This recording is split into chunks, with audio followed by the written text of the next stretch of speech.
Bienvenue en 2026. Amen. Voilà, une année de gloire, une année de puissance, une année de faveur, une année où Christ va être manifesté. Amen. Christ va être vu dans nos familles, dans nos vies, dans tout ce que nous faisons. Partout où nous serons, Christ sera vu. Amen. On ne dira pas seulement que c'est les chrétiens, mais on verra Christ. Amen. Voilà, donc une fois de plus, nous pouvons prendre place. En prenant place, tu peux saluer ton voisin de gauche et de droite. Tu donnes une parole d'encouragement. Nous pouvons également acclamer le Seigneur pour notre chorale. Amen. Nous sommes bénis. Oh, tu peux faire mieux que ça, quand même. Oh, t'es fatigué. Amen. Donc, bien-aimés, voilà, une fois de plus, bienvenue, bienvenue. Nous sommes heureux d'être là, d'être dans la présence de Dieu. Nous sommes vraiment bénis. Nous avons une grâce particulière, celle d'appartenir à la famille de Christ. C'est une belle famille, une magnifique famille. Lorsque nous parlons de famille de Christ, en fait, c'est que nous avons eu la grâce, le privilège de devenir enfants de Dieu, ce qui signifie aussi que nous sommes devenus citoyens du royaume de Dieu. Et le royaume de Dieu, c'est le seul pays où tous les citoyens sont également membres de la famille royale. Amen. C'est une grâce. Et contrairement à d'autres pays, être membre de la famille royale, ce n'est pas seulement un privilège, mais c'est beaucoup plus une responsabilité. C'est une responsabilité parce que être membre de la famille royale, cette famille royale-là, c'est cette famille royale qui porte. C'est cette famille royale qui supporte. C'est cette famille royale qui sert. C'est cette famille royale qui soutient. C'est cette famille royale qui travaille. Dans la plupart des royaumes, on travaille pour la famille royale. Les gens se battent pour que le roi ne manque de rien, pour que les princes ne manquent de rien. Ils sont au service des princes. Mais dans le royaume de Dieu, c'est l'inverse. Ce sont les princes qui se battent pour que l'humanité ne manque de rien. Donc, bienvenue dans la famille de Dieu signifie bienvenue dans la famille de ceux qui portent, de ceux qui supportent, de ceux qui propulsent, de ceux qui se sacrifient, de ceux qui offrent tout, de ceux qui transpirent, de ceux qui... Amen. Bon, là, il n'y a personne qui acclame. Oh, tu devrais acclamer. Parce que c'est comme ça que ça se passe. Et c'est ça qu'on appelle le renouvellement d'intelligence. Amen. L'intelligence doit être renouvelée. Tu ne peux pas entrer dans la famille de Dieu, tu ne peux pas devenir enfant de Dieu, tu ne peux pas devenir chrétien en gardant ton système de pensée d'avant. Sinon, ça n'ira pas. Lorsque Dieu dit, vous êtes des dieux, vous voyez, avec petit d, il est en train de dire que vous êtes des esclaves. Quelqu'un comprend ça? Dans le monde, ce n'est pas comme ça.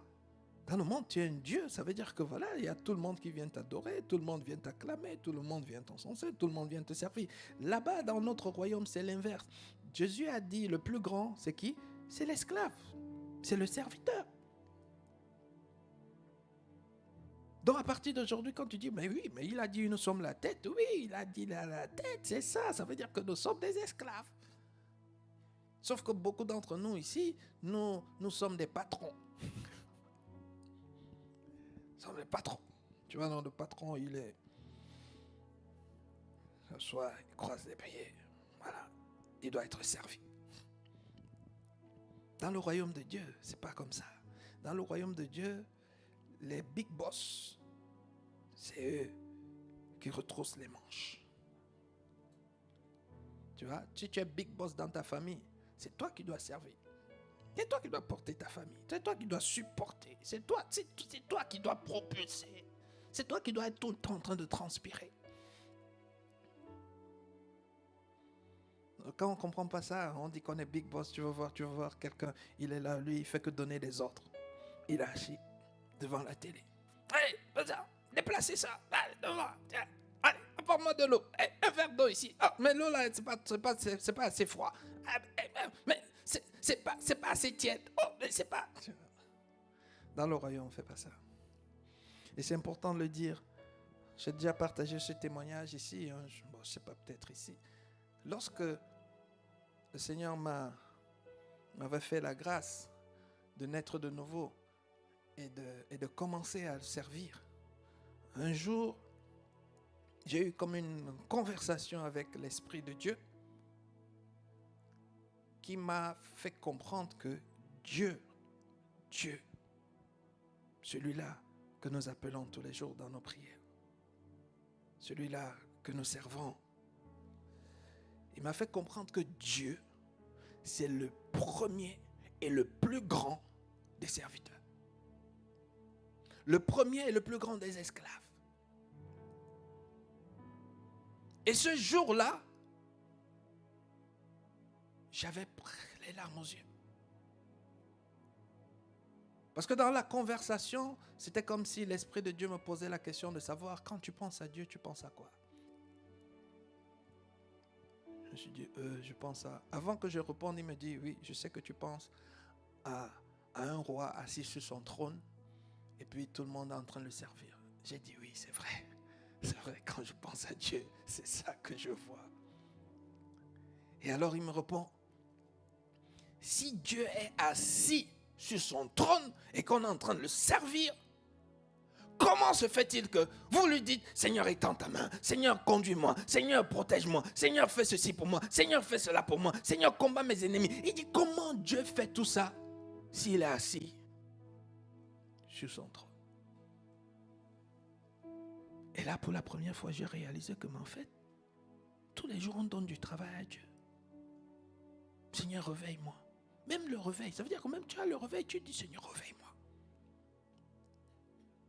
Seigneur, conduis mes enfants à l'école. En même temps, conduis-moi aussi au travail.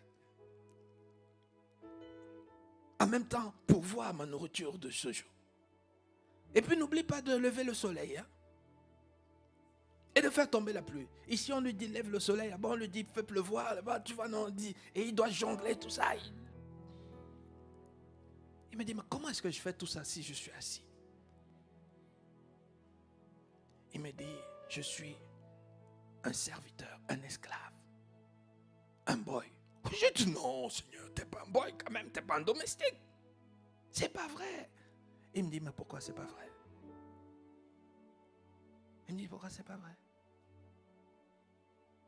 Parce que quand vous faites des requêtes, vous les faites de manière très polie. C'est ça qui change quelque chose. Il dit, tu ne connais pas des personnes qui ont des domestiques et ils leur parlent de manière très polie. Tu ne connais pas des gens qui ont des domestiques et qui disent aux domestiques, bon, si ça ne te dérange pas, quand tu auras le temps, ok, est-ce que tu pourrais laver la voiture?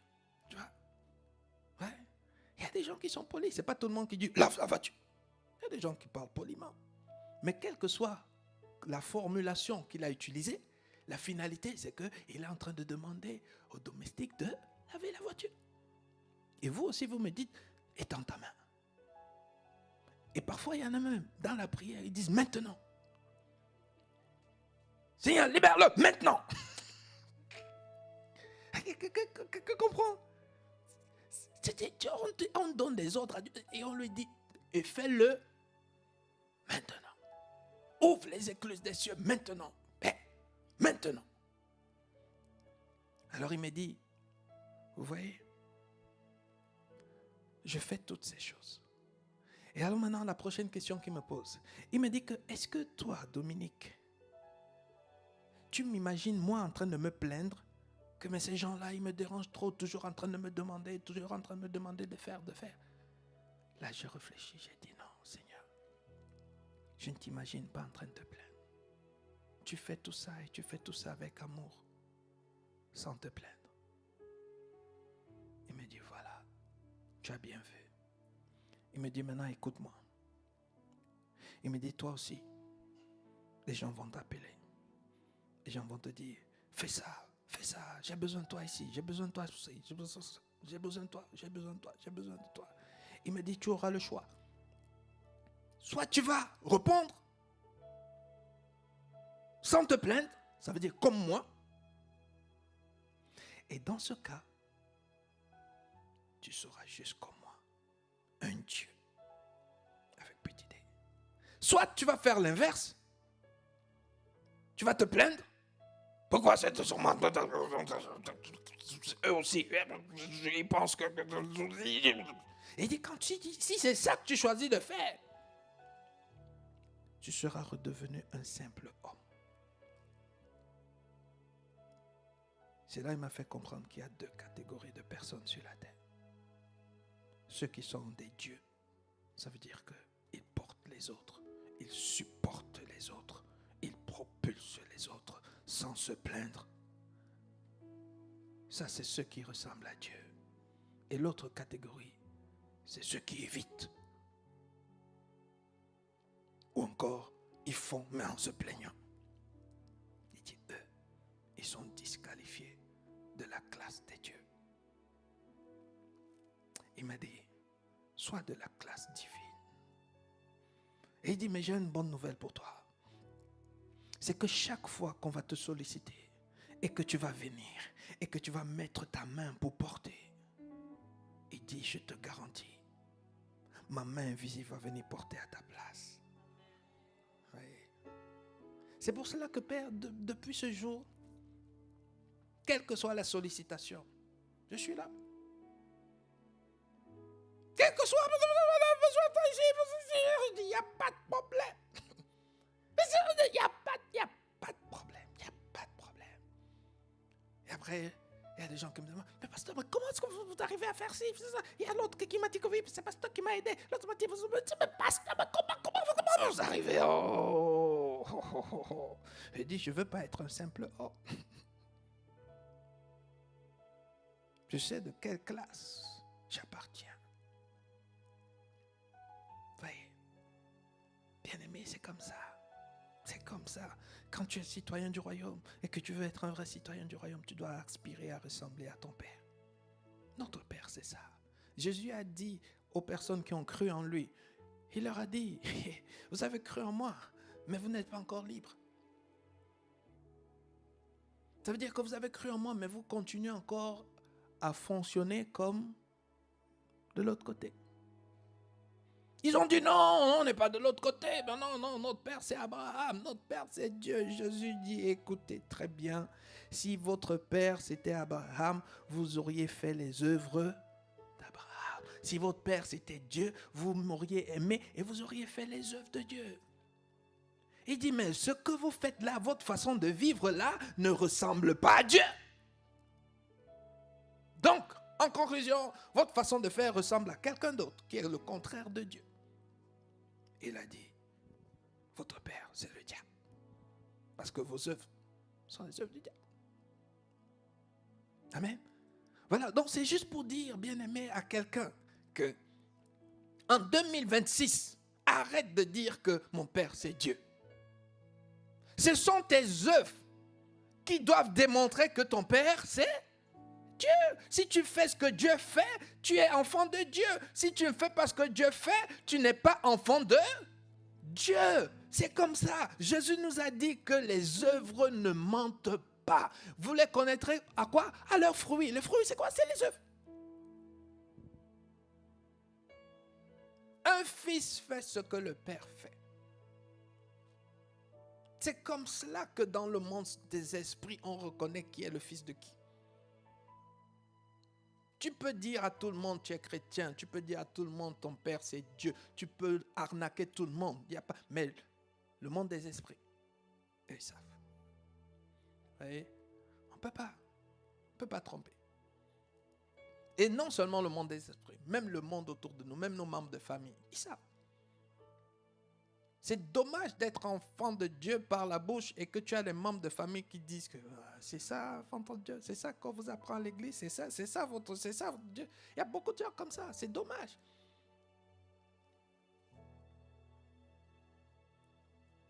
C'est dommage. Et ça n'a pas commencé maintenant. Ça va commencer comme ça depuis. Dans la Bible, dans, je pense, le psaume 82. Le psaume 82, il y a une conversation entre Dieu et ceux qui s'appellent enfants de Dieu, ceux qui disaient de eux-mêmes qu'ils sont enfants de Dieu. Et dans cette conversation, Dieu est venu les rencontrer et Dieu leur dit, je ne vous comprends pas. Il dit, je ne vous comprends pas. Si on peut mettre le psaume 82, si c'est possible. Dieu dit, jusqu'à quand est-ce que vous allez vous comporter de cette façon-ci? Il dit jusqu'à quand? Oui, c'est ça. Dieu se tient dans l'assemblée des dieux, de Dieu. Il juge au milieu des dieux avec petit d. On peut mettre la suite. Il dit, mais jusqu'à quand jugerez-vous avec iniquité et aurez-vous égard à la personne des méchants? Il dit, jusqu'à quand? Jusqu'à quand est-ce que vous allez continuer à faire des faveurs aux riches, à vouloir plaire aux riches, à vouloir plaire aux gens du monde, à vouloir ressembler aux gens du monde, à vous inspirer des gens du monde, à vouloir avoir les voitures comme eux, les mariages comme eux, faire tout comme eux? Il dit, jusqu'à quand? Jusqu'à quand est-ce que vous allez continuer à vous battre pour essayer de gagner votre vie? Comme dans le monde. Je gagne ma vie, je dois gagner ma vie, je dois. Il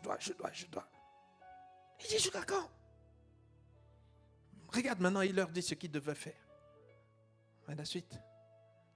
Il dit, regarde ce que vous devez faire. Voici ce que les dieux font. Voici ce que les dieux... Ça veut dire qu'il est en train de dire que voici ce que les dieux sont censés faire. Voici ce que mes enfants sont censés faire. Il dit quoi? Rendez justice aux faibles et à l'orphelin. Faites droit aux malheureux et aux pauvres. Souvenez, hein? Jésus a dit, l'Esprit du Seigneur est sur moi. Il m'a oint pour annoncer la bonne nouvelle aux pauvres, et ainsi de suite. En fait, il est en train de dire ici, pourquoi il parle des pauvres, quand il parle des pauvres, des orphelins? Il est en train de dire que allez plutôt là où vous allez donner, sans rien recevoir en retour. Amen.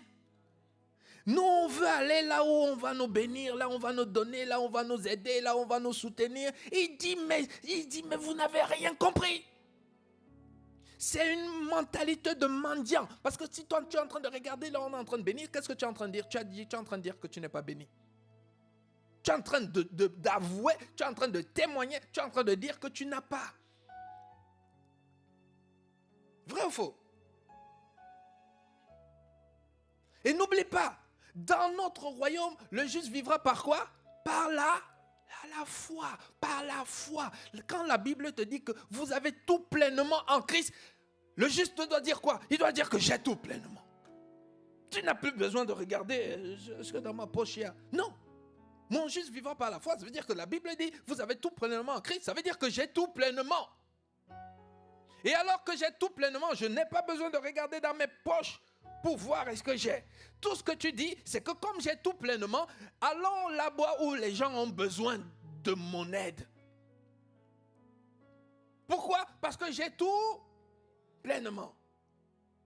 Allons nourrir ces gens-là qui ont besoin Est-ce que Jésus a regardé à ses poches? Est-ce que j'ai de quoi nourrir 5000 personnes? Ce sont les disciples qui regardaient les poches. Il lui dit, il y a passé. Jésus lui dit, est-ce que je vous ai parlé d'argent? Jésus leur avait dit, donnez-leur à manger vous-même. Et ils sont allés regarder l'argent. Il dit, attends, quand est-ce que j'ai parlé d'argent? J'ai dit, donne. Oh, il dit, si je dis donnez-leur, ça veut dire que vous avez de quoi leur donner.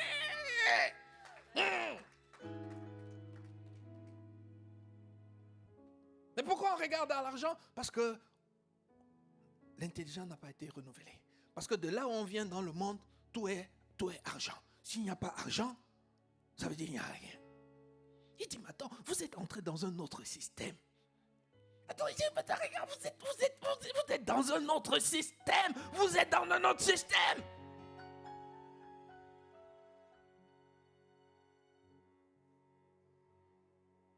Vous voyez, j'aurais bien voulu être à leur époque. Que Jésus me dise, Dominique, donne-leur à manger. Oh, oh, oh, c'est le maître qui me dit, oh, non. Je lui aurais juste demandé, bon, qu'est-ce que je dois faire? Et là, il m'aurait dit, bonne question. Il m'aurait dit, lève juste les mains et dis, Père, je te rends grâce de ce que tu m'exauces toujours. Oui, c'est comme ça. Dans notre pays, c'est comme ça. Oh. Quelqu'un d'entre vous, vous Vous ne prenez pas plaisir au royaume. Parce que vous ne comprenez pas le royaume. Vous pensez que pourquoi Dieu dit, allez annoncer la bonne nouvelle. Pourquoi si c'est juste pour qu'après on vive comme dans le monde, en quoi est-ce que c'est la bonne nouvelle? Si c'est pour que tu vas pour toutes choses, est-ce que j'ai, on te dit va faire, et tu dis mais j'ai pas la force, et tu dis va faire, oui mais j'ai peur. Si c'était comme ça, bien aimé, pourquoi c'est la bonne nouvelle? Pourquoi, à votre avis, pourquoi c'est la bonne nouvelle? Le juste vit par la foi, par la foi. Dieu a toujours valorisé, il a toujours pris plaisir à la foi. Il a toujours pris plaisir à la foi. Si tu veux savoir ce qui fait plaisir à Dieu, bien-aimé, la foi. La foi. Moi, je veux être un homme de foi.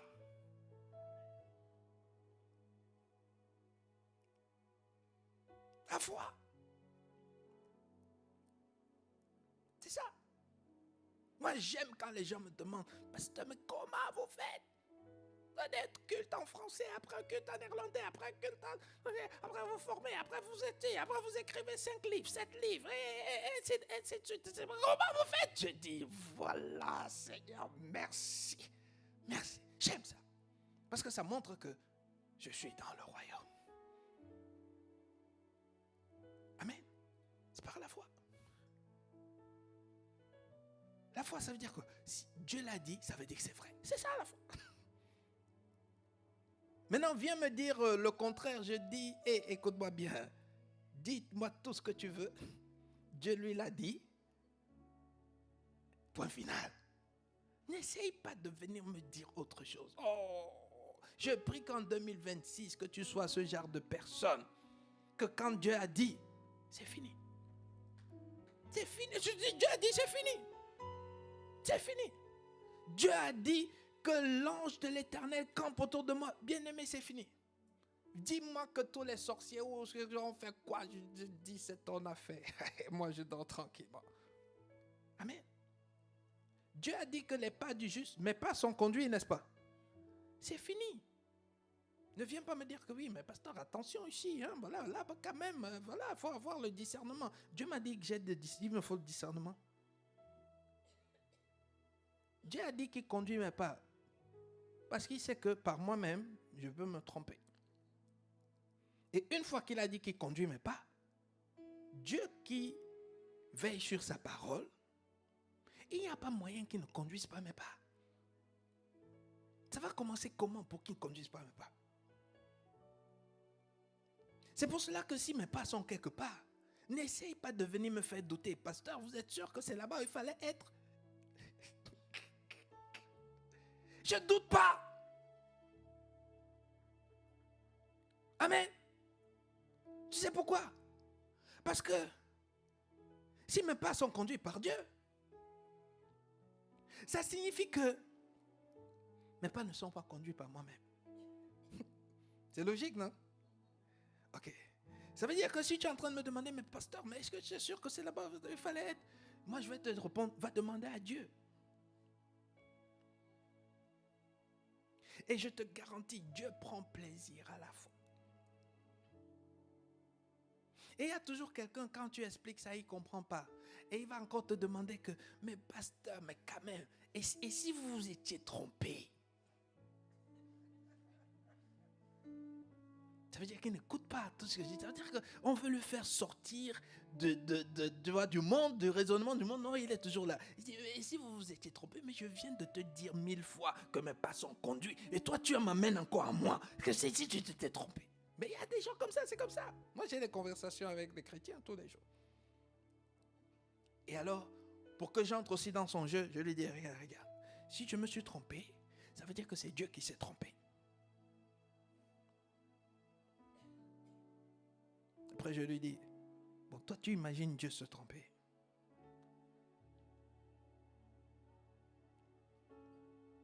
Il dit non. Mais bien sûr, il ne peut pas se tromper.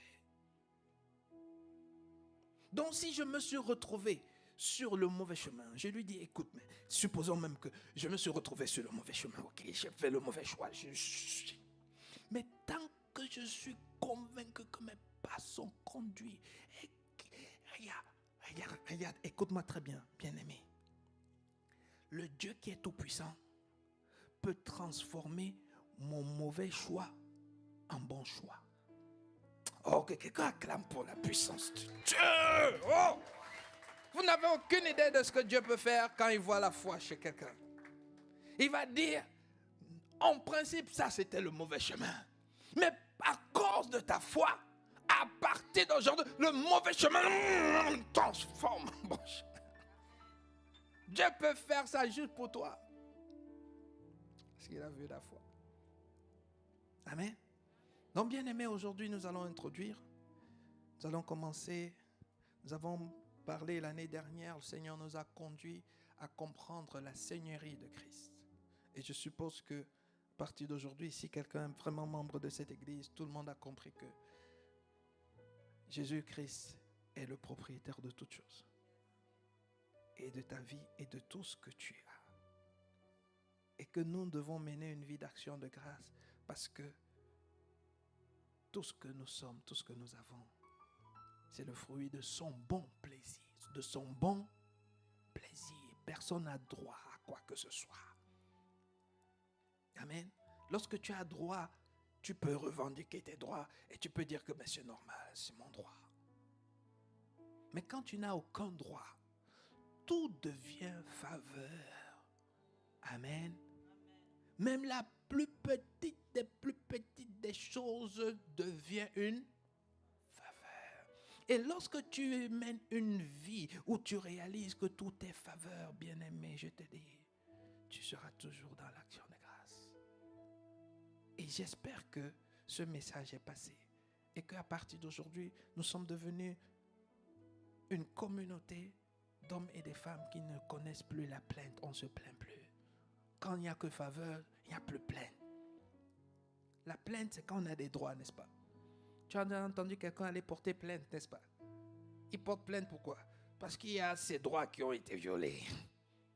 Il y a quelqu'un qui a volé mon siège, je vais porter plainte. Il y a quelqu'un qui m'a frappé, il a mon intégrité physique, j'ai droit à mon intégrité physique. Donc quand quelqu'un m'a tapé, je vais porter plainte pour coups et blessures.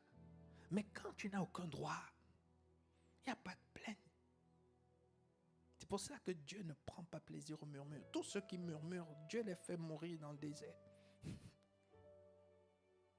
Parce que tu murmures, pourquoi? Tu as quel droit? Tu murmures parce que tu as mal au pied. Mais tu as quel droit d'avoir un pied qui fonctionne bien? Tu as quel droit à ça? Quelqu'un comprend? Oh, j'ai droit, je suis pas content, Seigneur. Il dit, oh, t'es pas content? Ok, je vais arracher ce pied alors totalement. Et si tu continues à te plaindre, même toi, tu vas te retrouver très vite dans le cimetière. Bien, mais on n'a aucun droit. Et je te dis, ta vie va devenir meilleure quand tu vas réaliser que tu n'as aucun droit. Quand tu vas accepter que tu n'as aucun droit. Tu vas entrer dans l'action de grâce. Pour toute chose, tu vas dire merci. Amen. Quand tu vas perdre quelque chose, tu vas plus te plaindre que pourquoi je l'ai perdu. Tu vas plutôt te souvenir que Dieu a fait grâce que tu sois avec cette chose pendant un certain nombre d'années. Tu vas rendre grâce pour toutes ces années. Seigneur, merci pour toutes ces années où cette chose a été avec moi. Oh, merci Père. Merci Seigneur. Oh, on a volé ma voiture. On m'a volé ma voiture. Oh, pendant combien de temps est-ce que j'ai pu avoir la voiture? Non, j'ai roulé avec cette voiture pendant 5 ans. On l'a volé la 6e année. Oh, Seigneur, merci pour les 5 ans. Oh, merci. Ah, merci Seigneur. Oh, là, tu vois, c'est comme ça que tu vas vivre dorénavant. Amen. Donc cette année, Seigneur m'a mis à cœur que nous commencions un nouveau thème. Et le thème sera la vie de disciple de Christ. La vie de disciple. Oh, voilà. Merci Seigneur pour ceux qui acclament. Nous allons apprendre la vie d'un disciple. Ça veut dire que comment est-ce qu'un disciple vit? Dieu ne nous appelle pas à être des chrétiens. Dieu cherche les disciples, pas des chrétiens. Un chrétien est inutile. Dis à ton voisin, un chrétien est inutile. Il ne sert à rien au royaume. Il ne lui sert à rien.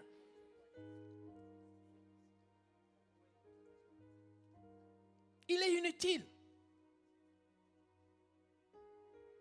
Dieu ne prend pas plaisir parce qu'il y a les chrétiens.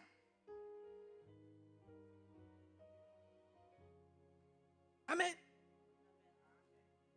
Vous pensez que dans une entreprise, quand il y a des employés qui arrivent le matin, ils s'asseyent, ils font rien. Toi, tu penses que le chef d'entreprise considère qu'il a des employés? C'est des employés? Vous avez, on a tous vu, on a prié tout à l'heure là pour Éphésiens 2, verset 10, n'est-ce pas? C'est que Dieu est en train de dire, je vous ai recruté. Parce qu'il y a un travail. Dans une entreprise, on ne te recrute pas et après on regarde, bon maintenant que tu es recruté, qu'est-ce qu'on va te donner comme mission? Est-ce que vous avez vu ça? C'est parce qu'il y a une mission que le chef d'entreprise maintenant va recruter. Ça veut dire que quand tu viens parce qu'il y a déjà un travail. Vous êtes mon ouvrage, étant créé en Jésus-Christ pour des bonnes œuvres qui avait déjà. Tu es né de nouveau parce qu'il y avait déjà un travail pour toi. Mais les chrétiens, ce n'est pas comme ça qu'ils considèrent la nouvelle naissance. Les chrétiens considèrent la nouvelle naissance comme, voilà, maintenant Dieu m'a sauvé. Maintenant, il faut que le mariage arrive. Il faut que les enfants arrivent. Il faut que les finances arrivent. Il faut que. Toi, tu as vu quel employeur, il te fait venir juste pour te donner le salaire? Ça existe où? Ça n'existe nulle part. Regarde. Si tu es chef d'entreprise aujourd'hui et que tu recrutes quelqu'un et que le jour de l'entretien d'embauche, la seule chose que la personne a à te dire, c'est que je vais être payé combien? Et le salaire, il passe quel jour? Et quels sont les autres avantages? Bon, expliquez-moi, qui d'entre vous ici va employer ce genre de personne? Quand les gens vont aux entretiens d'embauche, n'est-ce pas tout ce qu'ils disent, c'est tout ce qu'ils peuvent faire pour l'entreprise, non? Voilà, j'ai telle qualification, si vous me prenez, voici ce que je vais faire. Vous n'aurez plus les problèmes de ceci, vous n'aurez plus les problèmes de cela, parce que moi, je sais comment régler ce genre de problème en avant, et je vais les régler rapidement et avec beaucoup de... On dit, wow, merci Seigneur pour cette personne. Allez, signe ici, tu as le travail. Vrai ou faux? Mais nous pensons que Dieu lui... Il nous a créés en Jésus-Christ pour que nous soyons des disciples. Donc, si tu ne sais pas comment ou encore ce que Dieu attend d'un disciple, tu es au bon endroit. Parce qu'on va commencer maintenant à te dire, à expliquer, c'est ça, le Seigneur va nous montrer comment un disciple vit, il te dit bienvenue dans mon entreprise. Maintenant, je vais te présenter l'entreprise, je vais te présenter ton travail, je vais te demander comment tu dois travailler. Comme ça, s'il y a quelqu'un qui se dit, ce genre de travail ne m'intéresse pas, tu peux aussi maintenant savoir que bon, voilà, tu vois, tu es au mauvais endroit. Peut-être qu'il est temps que tu repartes dans le monde. Amen. Peut-être que tu as accepté Christ avec des attentes qui... Amen, c'est bien, non? C'est une bonne thématique, non? Amen. Peut-être que quelqu'un a une mauvaise perception du royaume de Dieu. Et alors Jésus veut, pour ne pas te perdre le temps, il veut te présenter comment cette chose fonctionne. Comme ça, tu peux encore dire, hé, je me suis trompé d'endroit. Ok? Je ne vais pas dire que je me suis trompé d'église, hein, parce qu'en fait, le message ici, c'est le message de l'église. Amen? Quelqu'un comprend? Donc ne dis pas oh, je vais quitter ICC Anvers pour aller à ICC Bruxelles ou je vais aller à une autre église. Non, en fait, c'est la Bible. Tu ne peux pas fuir la Bible. Tu vois? Si tu veux fuir la Bible, bon, tu repars juste dans le monde. Mais ce n'est pas la volonté de Dieu pour toi. C'est pour cela que, pour ceux qui ne savaient pas, le Seigneur va nous le montrer. Nous allons voir, semaine après semaine, comment un disciple vit. Nous allons voir la différence entre un disciple et un chrétien. Après, nous allons voir les caractéristiques d'un disciple. Selon Jésus. Pas selon... Non, c'est selon la parole. Amen. À quoi ressemble un disciple? Ça veut dire que ce que Jésus attend d'un disciple, il doit être comment? Qu'est-ce qu'il doit faire? Qu'est-ce qu'il doit arrêter de faire pour que Jésus dise maintenant que voilà mon disciple? Et nous allons voir, bien aimé, et ça c'est très important.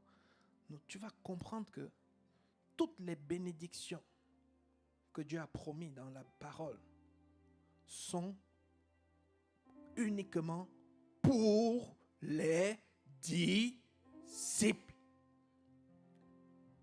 Toutes ces choses que tu dis, voilà, Seigneur, tu as promis que, avant de lui dire que tu as promis que tu dois être disciple.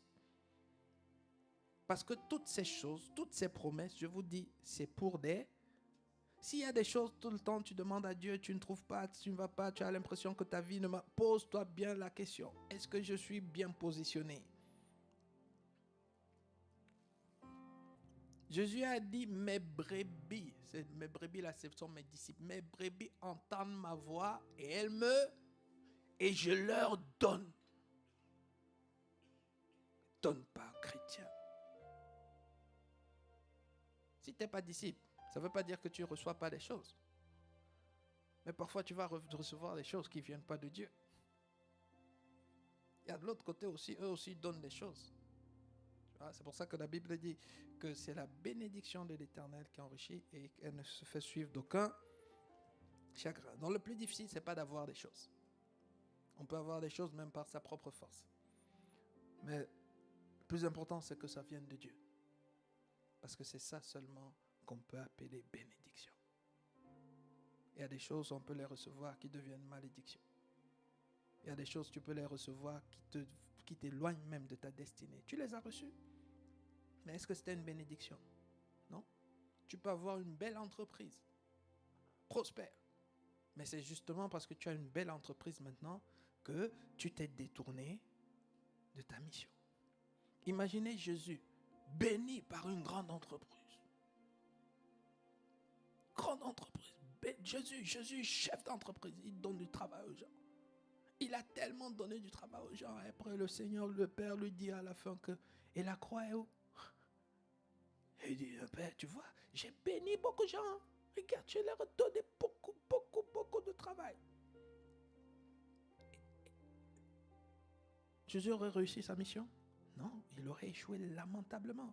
Mais les gens dans le monde seraient en train de dire que, oh, regarde comment Dieu l'a béni. Oh, regarde, oh, vraiment, c'est le Bill Gates de notre génération. Oh, regarde, il a tellement fait du bien aux gens. Donc, faisons attention. Amen. Moi, je suis dans l'expectative. Je ne sais pas pour toi. Oh, est-ce que quelqu'un peut acclamer le Seigneur? Eh bien, voilà. Et ça signifie aussi qu'il faut prier pour ton frère et ta soeur. Amen. Pour que, alors que nous serons en train, le Seigneur sera en train d'enseigner, qu'il puisse ouvrir son cœur et recevoir. Parce que le diable n'aime pas ce genre de message. Le diable aime quand on est resté des chrétiens. Que tout ce qui nous intéresse, c'est danser, chanter, et puis s'amuser et dire, voilà, c'est le papa responsable de dire qu'il va payer nos factures. Il va... non. Amen.